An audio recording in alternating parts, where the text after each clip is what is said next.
Federal government in talks with Twitter over Twitter ban. On the foreign scene, US approves first new Alzheimer's drug in 20 years. I am Constance Mega.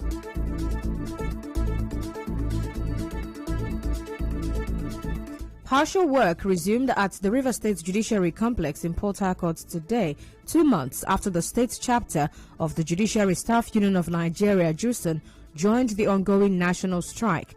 Our correspondent reports that the entrance and exit points of the Judiciary Complex, which have been locked, is now open. Meanwhile, spokesperson of the Judiciary Staff Union of Nigeria, Koyin Selepriye, says the judiciary workers in River State were intimidated to reopen the courts. Well, she said this in an interview with our correspondent. The workers were intimidated to open the court. That's what we know. And we know that tomorrow we are holding a very crucial meeting with the heads of court, including the Chief Judge of River State. So I don't know how the Chief Judge will explain that. What I will say to them is stay at home. Stay at home. Let him not stay. No problem. Eventually we'll see the results. People have lost 20 months of salary, 30 months of salary for good cause. Yes, eventually they got it. But we know within that period it's challenging. There's no problem. While the JUSUN spokesperson also reacted to Governor Wike's comment that River State will not be a part of the agreement governors reached with the union.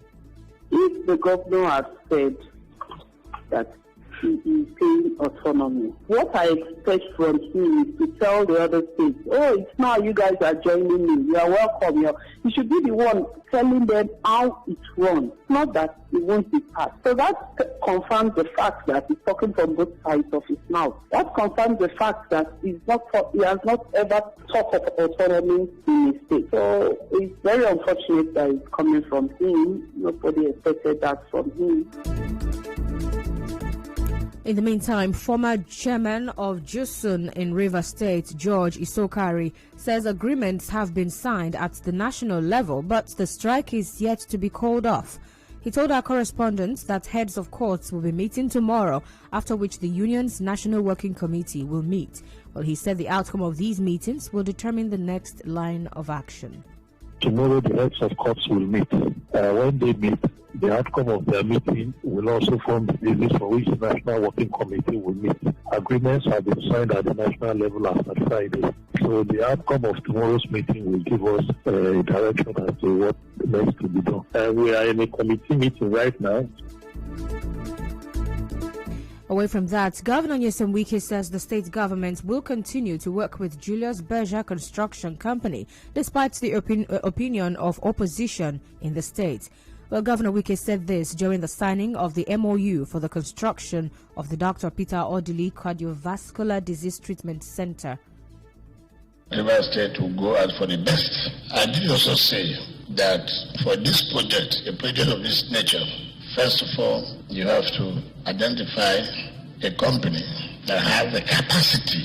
I have no regrets, no apologies to anybody that we are giving this job to Julius Berger PLC.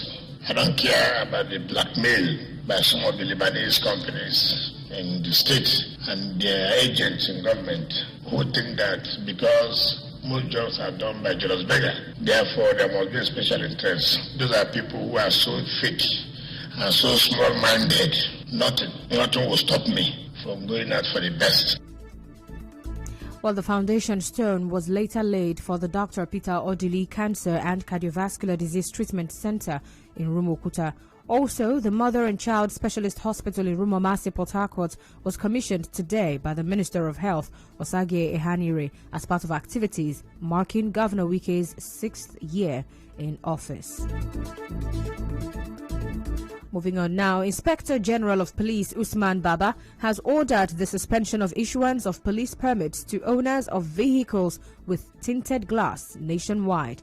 Well, IGP Baba gave the directive at the Nigeria Police Force headquarters in Abuja. He also directed that the issuance of spy number plates be put on hold.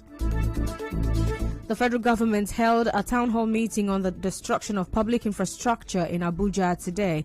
The meeting, organized by the Ministry of Information, had in attendance stakeholders from all walks of life, including security, traditional and political institutions. Minister of Information Lai Mohammed, in his opening address, said despite the scarcity of funds, the current administration has invested massively in infrastructure to tackle the deficits that existed before now.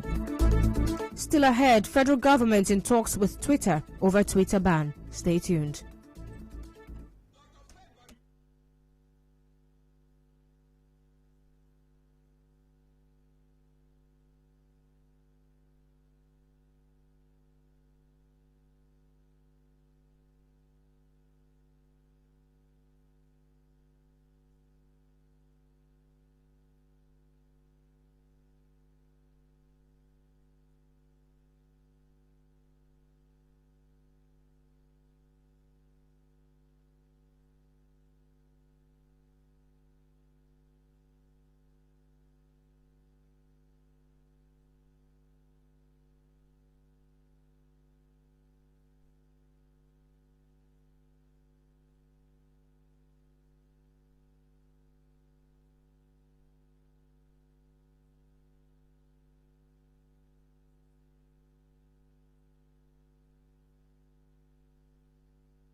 This is the news on 92.3 Nigeria Info.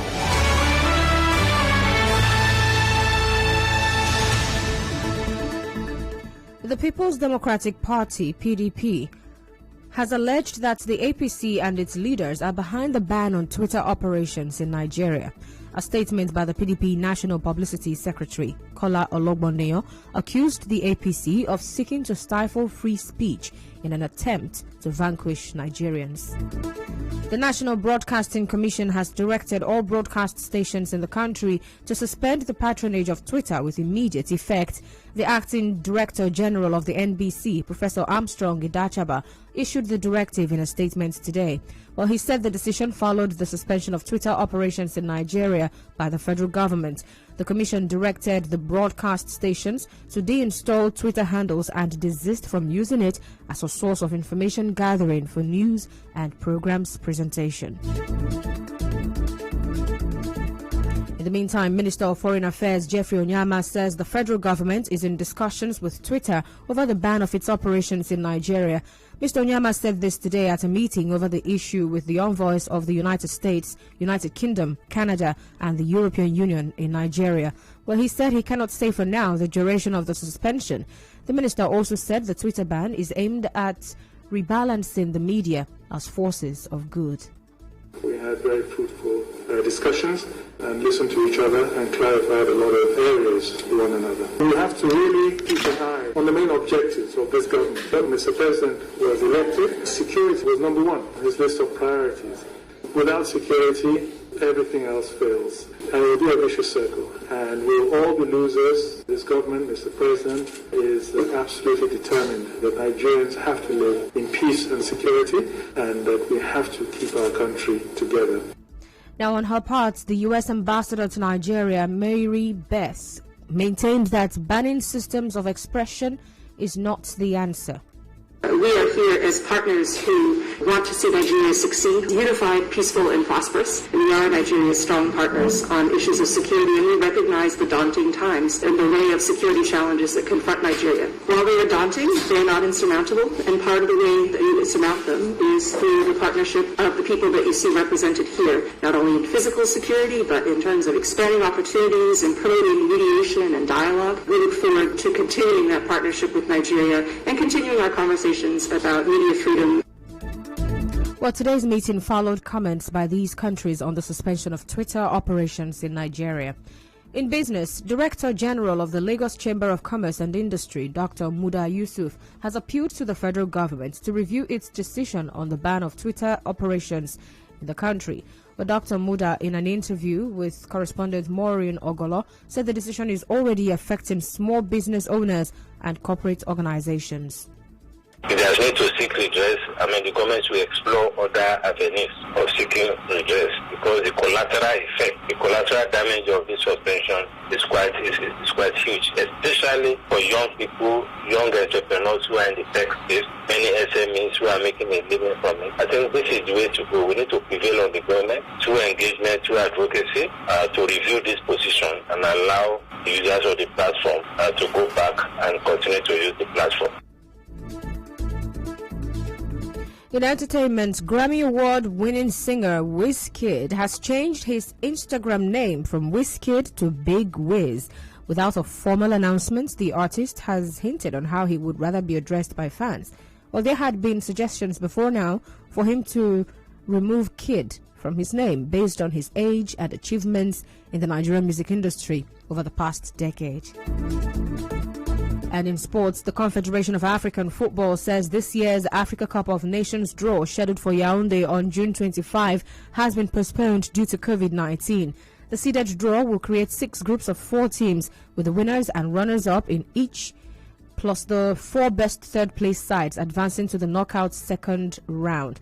Well, among the 23 countries who have qualified are defending champions Algeria, hosts Cameroon, and record 7-time title holders Egypt. And now we'll bring you news from around the world. The first new treatment for Alzheimer's disease for nearly 20 years has been approved by regulators in the United States, paving the way for its use in the UK. Aducanumab targets the underlying cause of Alzheimer's, the most common form of dementia, rather than its symptoms. Well, charities have welcomed the news of a new therapy for the condition, but scientists are divided over its potential impact because of uncertainty over the trial results. On the news this evening, you heard that the Rivers State Judiciary Complex was reopened amid the 2-month-old strike. Police have suspended permits for tinted glass nationwide.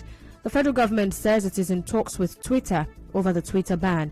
And on the foreign scene, the first new treatment for Alzheimer's disease for nearly 20 years has been approved by regulators in the United States. The news was edited by Chioma Ezenwafo. Contact our newsroom on 0818-900-0017. Cloudy weather expected in Port Harcourt this evening. I am Constance Mega. Thank you for listening.